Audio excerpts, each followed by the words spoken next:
Fala pessoal, meu nome é Ana e hoje eu tô aqui pra falar sobre o livro O Caminho Jedi de Star Wars. Aqui no canal eu sempre faço resenhas literárias dos livros que eu vou lendo e eu sou muito fã de Star Wars, fã assim dos filmes, né? Eu acho legal, eu curto bastante, mas eu nunca tinha lido nada dos livros e dos conhecimentos que tem.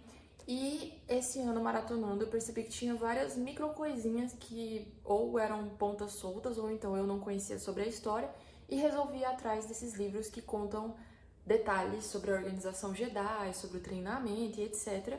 E eu peguei emprestado com um amigo a coleção inteira e a minha ideia é falar um pouquinho sobre cada um dos livros, começando pelo Caminho Jedi, que é a parte que eu mais tinha curiosidade, pois me considero Jedi, pelo menos até o início do livro. Vamos ver se mudei de ideia. A primeira coisa interessante sobre esse livro é que ele se propõe a ser um livro como se fosse, tipo assim, um livro que realmente existe dentro do universo de Star Wars. E aqui no início, quando você pega pra ler, ele tem os nomes de todos os mestres e alunos que leram como se fosse esse exemplar.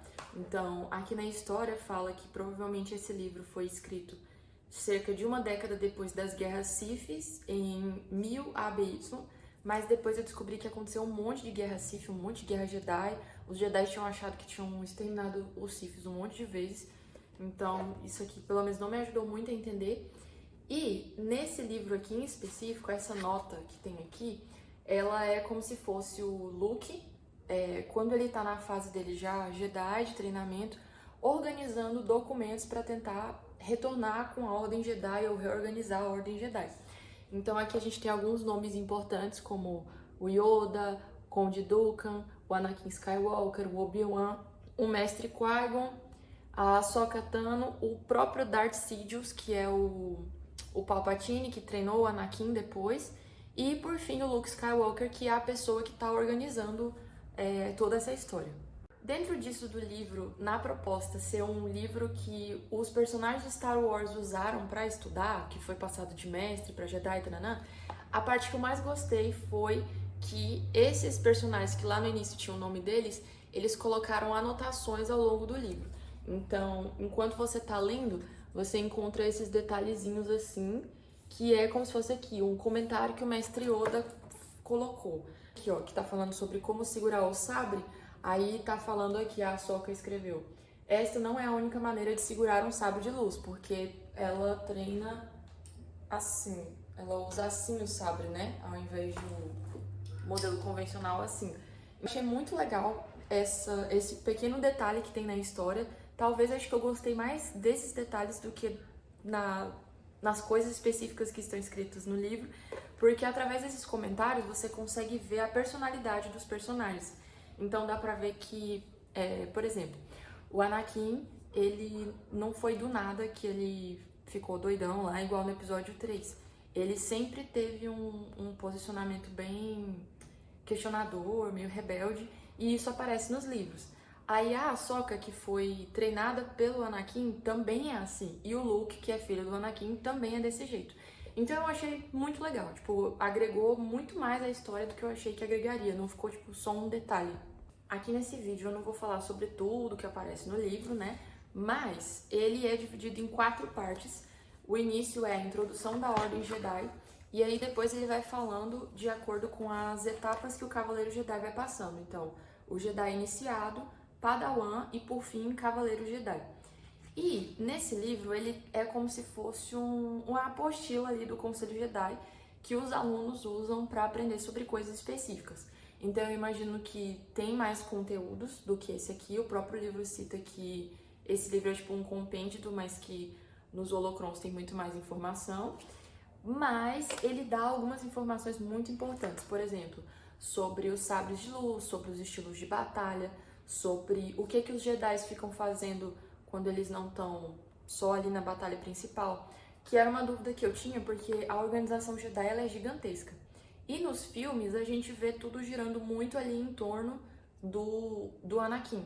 Então é o Anakin, tipo, o nascimento do Anakin, aí depois vai pra ele como Darth Vader e o que tá acontecendo ali enquanto o Império tá rolando. E aí no final isso vai fluir lá pra Rey e tarará.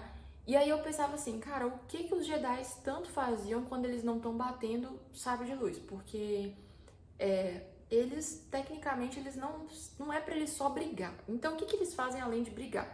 E aí no livro conta bastante sobre isso. Lendo o livro, eu percebi que os Jedi, eles são muito parecidos com uma religião que tem aplicações práticas na sociedade.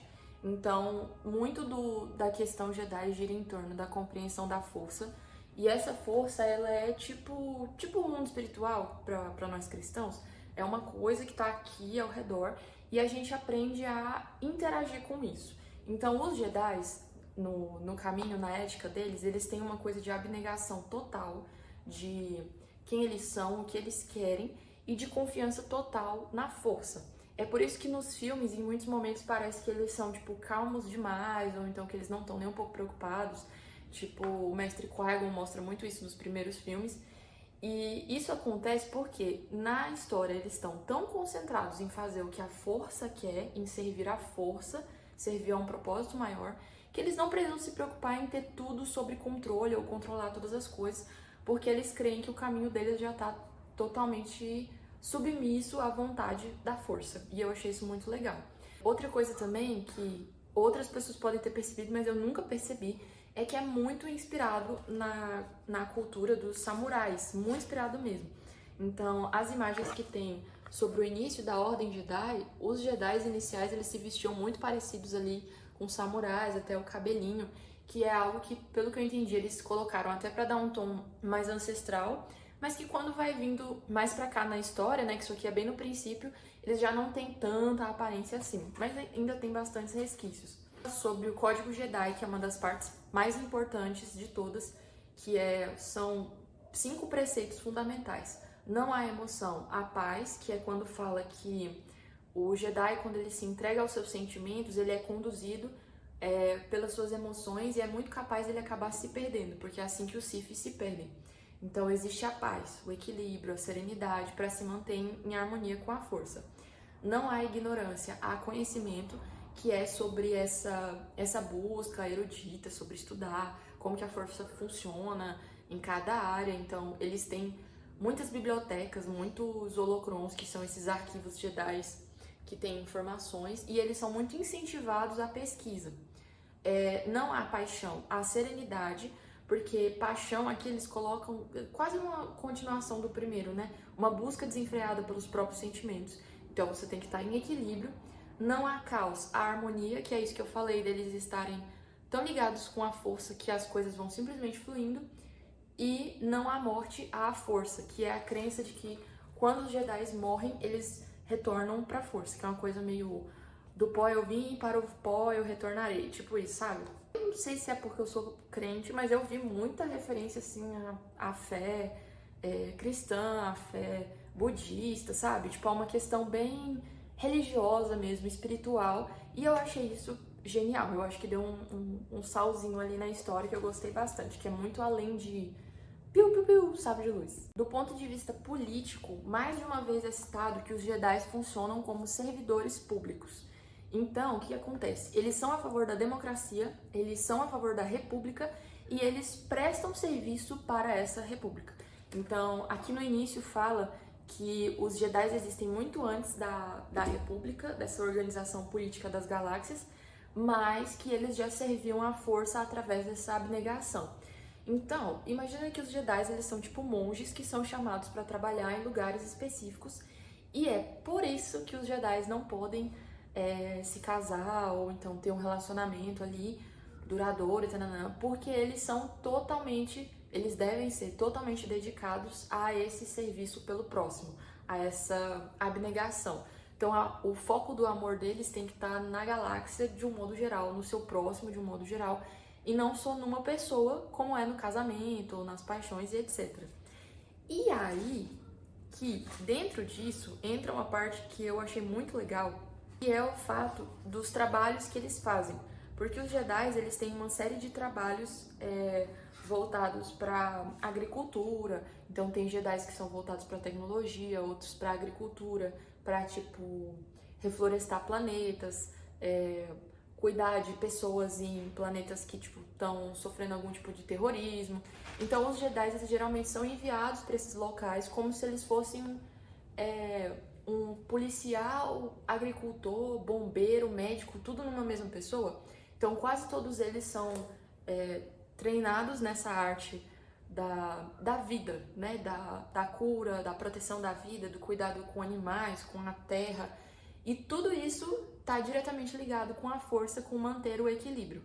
E eu achei essa parte mais bonita. Isso tudo que eu falei se chama o Corpo de Serviço Jedi, que aparece aqui nessas páginas. E ele vai falando sobre várias áreas que as pessoas podem servir. Aqui tem a parte da agricultura que eu falei. E até dá eles colocam bastante, tipo assim, que algumas pessoas não vão servir para ser Cavaleiros Jedi, porque esse universo da batalha você tem que ser uma pessoa muito equilibrada para você não querer tomar mais poder, ter mais controle, que é algo que leva pro lado negro da força.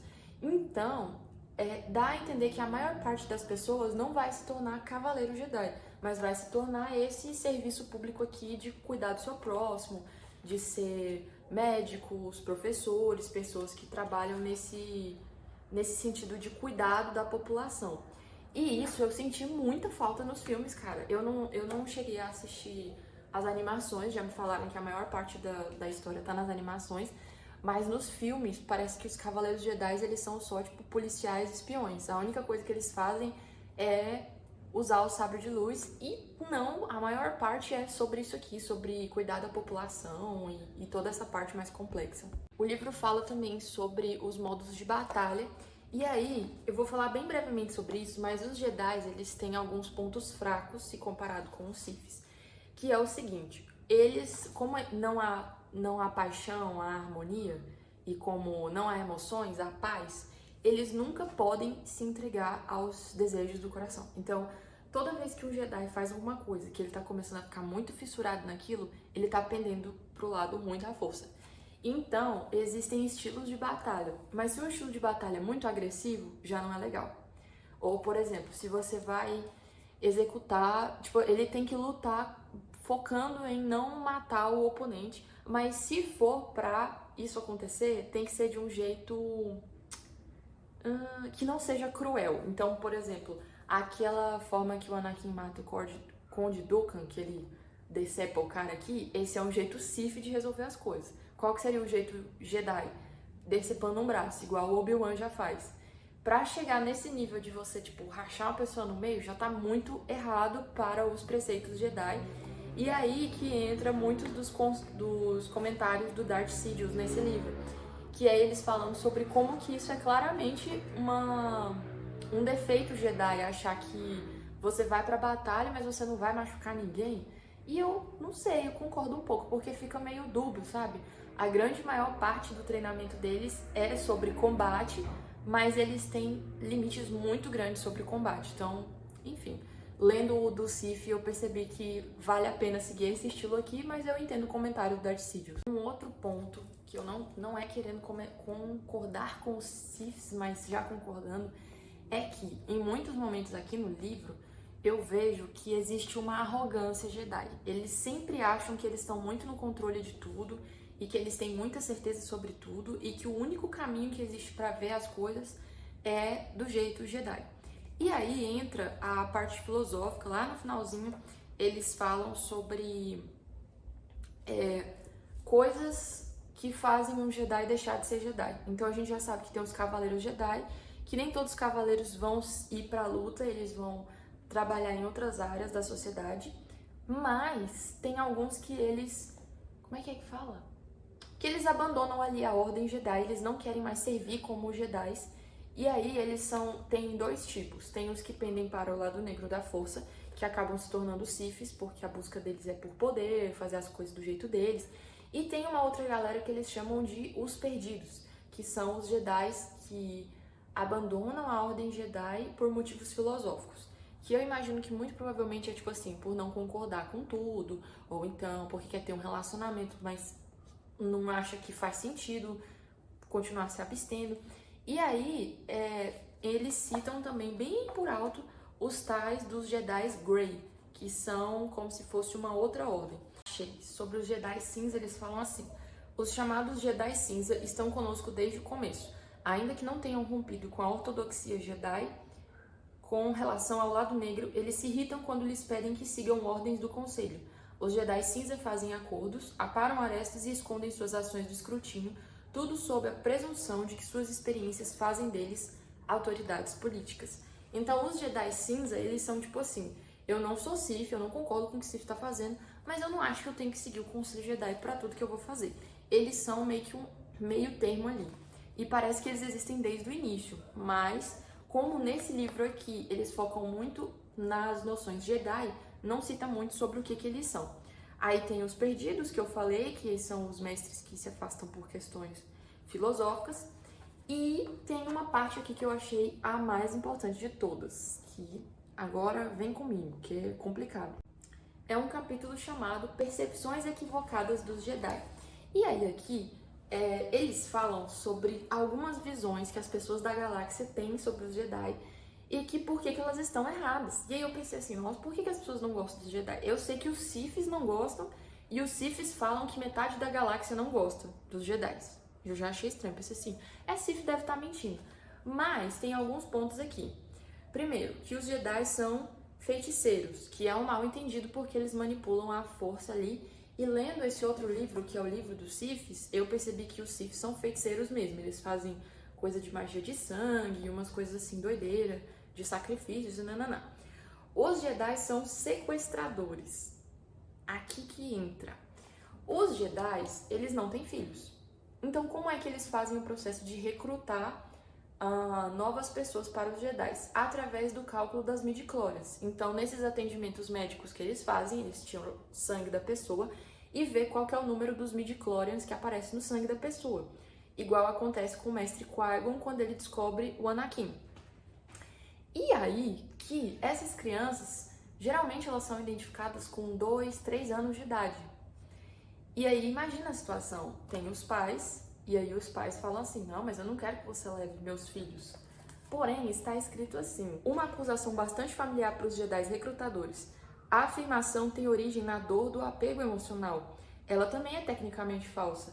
Dentro da República, a Ordem Jedi tem autoridade legal para levar em custódia os sensíveis à força, e alguns mestres argumentam que a presença da força em uma criança indica que ela consente em entrar para a Ordem antes mesmo de ser capaz de falar. Então, se você tem um filho e ele tem muitas midi-chlorians no sangue, a Ordem Jedi entende que pode levar seu filho, mesmo que você não concorde. Porque se a força tá nele, é porque ele nasceu para isso. E aí, nisso, eu concordo, porque eu não ia querer que me levassem meu filho do nada. Imagina se é uma pessoa que não conhece a Ordem Jedi, que maluquice. Aí, outro ponto que falam também. Os Jedi fazem lavagem cerebral, que é dessa crença de pegar a criança muito pequenininha e já ensinar para ela uma série de coisas. Essa eu não concordo tanto, eu acho que, tipo, qualquer pessoa vai crescer sob influência de alguma doutrina e isso não necessariamente quer dizer lavagem cerebral. E os Jedi são elitistas, que é essa noção de que os Jedi selecionam pessoas. Essa eu também não concordo, mas é porque eles consideram, tipo assim, tem uma raça alienígena. Eles não vão levar todo mundo dessa raça, eles vão levar só aqueles que têm mais midi-chlorians, e existem raças que têm mais midi-chlorians que outras. E aí, por isso, fica a fama de elitista. Aí eu achei esse aqui esses pontos muito complexos dentro da crença Jedi. Também sobre os estilos de arma Jedi, e tem uma parte que eu acho muito legal que não é tão abordada nos filmes, que é sobre os tipos de Jedi. Então nós temos principalmente 3 que são o Cavaleiro Jedi, que é o sabre azul, que é o do Anakin, do Obi-Wan, que geralmente são Jedi voltados para combate. Eles treinam bastante a questão do combate porque eles são cavaleiros Jedi nesse sentido. Aí tem os Consulares Jedi, que são os sabres azuis, tipo o Mestre Qui-Gon e o Mestre Yoda, que são Jedi voltados para diplomacia. Eles tentam resolver a coisa primeiro ali no papo e depois eles vão pra briga. Tanto é que eu acho que, tipo, cria uma imagem de que eles são mais fracos, mas isso não é verdade, porque tem o Mestre Yoda aí. E a terceira categoria, que é a que eu achei mais legal, os Jedi Sentinela, que foi a que eu mais me identifiquei, que são os Jedi que eles são sentinelas no sentido de eles trabalham mais no meio do povão. Então, enquanto o consular está muito envolvido nas questões políticas e o cavaleiro está muito na briga ali, no quebra-pau, os Jedi Sentinelas são Jedi meio espiões. Então, eles ficam ali no meio dos civis. Tanto é que não é comum você ver pessoas com sabre amarelo, porque eles usam o sabre só em última instância.